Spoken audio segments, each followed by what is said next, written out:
L'année 2015, c'est une année de vérité pour l'humanité, une année de vérité où on va voir si on est capable d'accorder nos actes avec nos mots.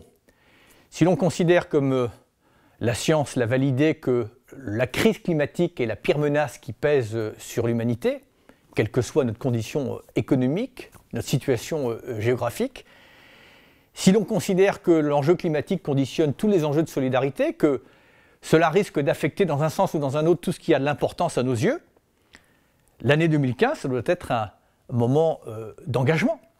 Si on considère que cette contrainte imparable n'est pas l'ennemi de la créativité, mais que justement elle peut susciter la créativité, l'innovation et le changement, on peut s'en réjouir. Et moi j'ai pu mesurer, un peu partout dans le monde, mais notamment dans nos territoires, qu'au niveau des petites entreprises, des moyennes entreprises, des associations, des collectivités locales ou territoriales, que l'innovation est déjà en marche. Alors, il faut évidemment changer d'échelle, que ce qui fait figure d'exception devienne demain la norme, même le standard. Il faut surtout qu'on change peut-être d'échelle dans nos ambitions, dans notre volonté. Jusqu'à présent, on se satisfaisait de réduire notre impact sur la planète. Compte tenu quand même de l'état de la planète, de la situation, il faut peut-être que l'on passe dans une démarche plus ambitieuse, dans une notion d'impact positif pour commencer à réparer, à rentrer dans une démarche de résilience.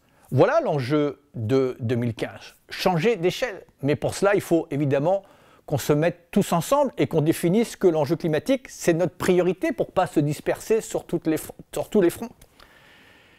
Il faut comprendre que si l'on veut mobiliser, si l'on veut notamment donner encore plus d'audace et de volonté à nos responsables politiques qui vont se retrouver au chevet de la planète à Paris en décembre 2015, on ne va pas simplement mobiliser sur le constat, on va mobiliser sur les solutions. Et donc on doit unir nos efforts pour montrer qu'il y a un modèle économique, un modèle énergétique, un modèle social qui peut répondre à cet enjeu-là.